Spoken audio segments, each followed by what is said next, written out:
Most people screw up their shoulder training. You can build huge shoulders with just a few exercises. I'll give you my favorite shoulder workout, and at the end of the video, give you some alternative exercises and tips on how to implement this workout into your routine. Your shoulders have 3 heads: the front delt, the side delt, and the rear delt.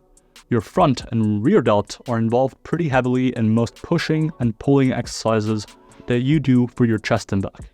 So we want to direct most of our attention to the head of the delts that really makes you look broader and doesn't get trained well during the compound basics, the side delt.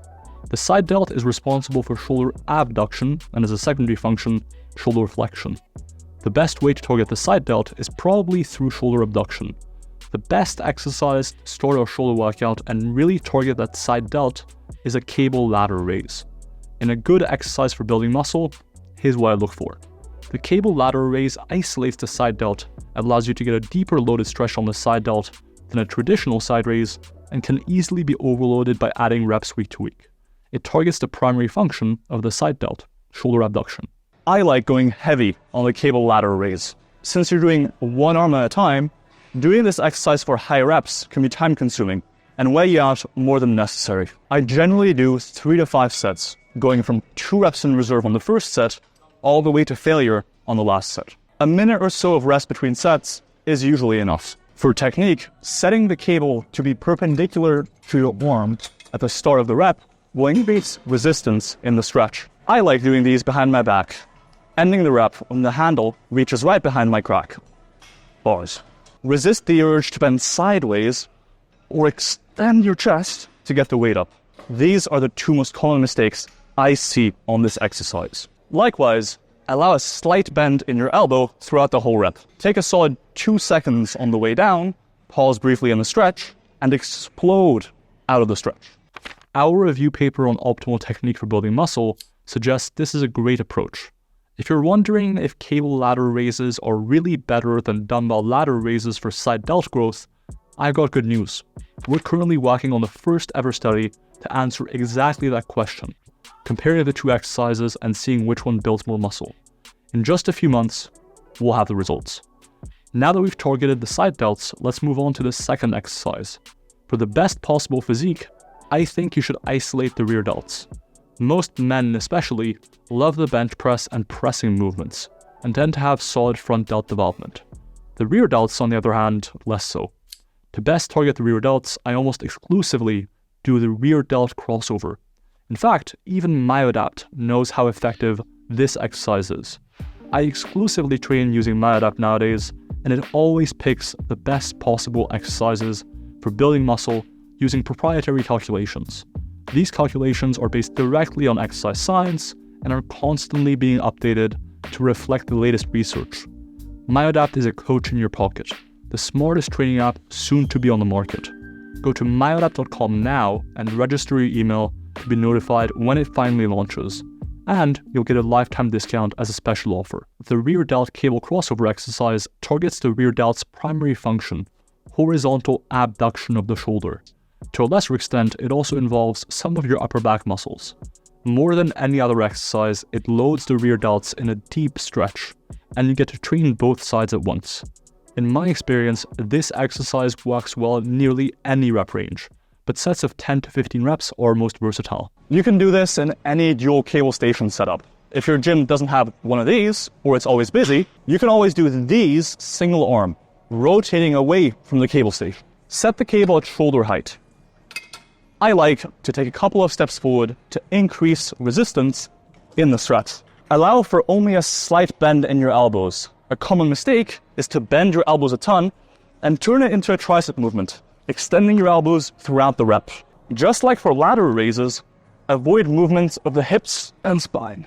A common mistake is to extend your chest throughout the rep to get through a sticking point. 2 seconds on the way down, brief pause in a deep stretch, and explode. If you're in a rush, this exercise lends itself pretty well to a drop set. Plus, you'll get fewer gym bros harassing you for taking up the holy grail of the gym. This is the goated S-tier rear delt exercise for real. For our third exercise, we're finally targeting the front delt. Since most people have stronger front delts than side delts or rear delts, we're putting it later into the workout. The The front delt's main function is flexion of the shoulder, like a front raise, and to a lesser extent, abduction, like a lateral raise. We could absolutely do a front raise variation, especially one that actually loads the stretch, like a cable front raise. But this may be too specific. Instead, I usually think a compound movement is a better choice. You get some solid front delt stimulus, but you also get good stimulus for your triceps, and even for some otherwise neglected muscles, like the serratus anterior and upper traps. I really like the machine overhead press. Nearly every gym has this machine. It's highly stable, and compared to a standing barbell overhead press, reduces fatigue by supporting your body. It also saves time by being stack loaded. It targets your front delts through shoulder flexion and abduction. It places a decent amount of resistance in the stretch. Your front delts are also likely the limiting factor. Overloading is easy since you can either add weight or reps week to week. Finally, as I mentioned, compared to other variations, it's a pretty time-efficient exercise. You select the weight and get going. If I had it, I would be using a stack-loaded machine here. But I like doing these for anywhere from 5 to 20 reps. There are two mistakes people often make. First, turning it into an incline press. In all likelihood, you're already doing plenty of incline pressing in your routine. There is no need to turn this one into one too. Second, setting the seat too low. One of the benefits of this exercise is that you can get a great stretch if you set up the machine correctly. Set the seat as high as you can while keeping your elbows underneath your hands at the start of the rep. While these three exercises make for a great shoulder workout, I recommend adding another side delt exercise. As I mentioned, the front and rear delt get trained pretty well during many compound lifts. The side delt, not so much. So we need to make up for that by doing additional side delt isolation work. For higher reps, I really like the machine lateral raise. Machine lateral raises provide greater resistance in the stretch than traditional side raises. They also don't usually have a nasty sticking point in the short position like traditional side raises do. Most machines allow you to lift a lot more than dumbbells will, making it easier to add a bit of weight week to week. I've been finishing off shoulder workouts recently with a drop set on the machine lateral raise. I pick a weight I can do for 10 to 20 reps.